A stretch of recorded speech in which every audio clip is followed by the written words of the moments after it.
Hey, it's Anne. I'm here today with another watercolor tutorial. This time it'll be a collection of pumpkins, gourds, in kind of a loose wet on wet style. And it's a really easy tutorial and I think you're gonna like it. So let's get to it.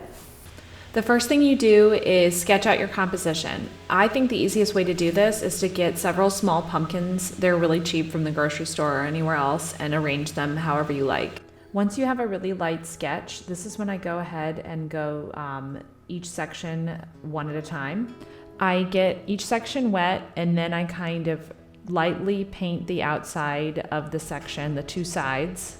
And then I kind of drop my paint in kind of sporadically to get it kind of a loose, a little bit of a messy feel.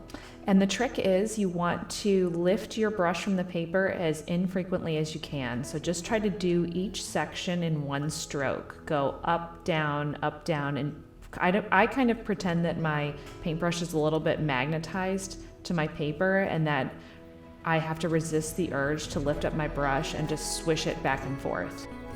On the pumpkin I just finished, I did green on the outside and orange on the inside of each section, and I just kind of lightly layered it.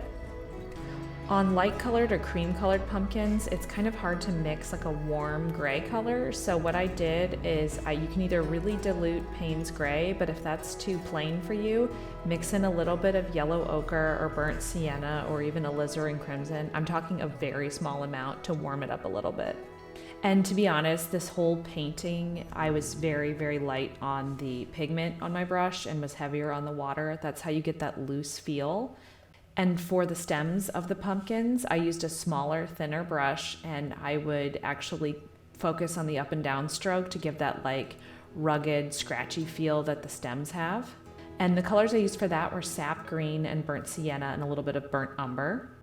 For this last gourd, I used viridian green and cadmium yellow light. And I repeated the technique of kind of going around the outside of each section and then kind of blurring it with water from my brush and kind of focusing on an area that I wanted to keep white and avoiding that area. And then I go through, and if I decide I want to make it a little darker for each section or add some shadows, I add that later after it's dry. This last little one I used sap green and I think a little bit of viridian and some yellow ochre.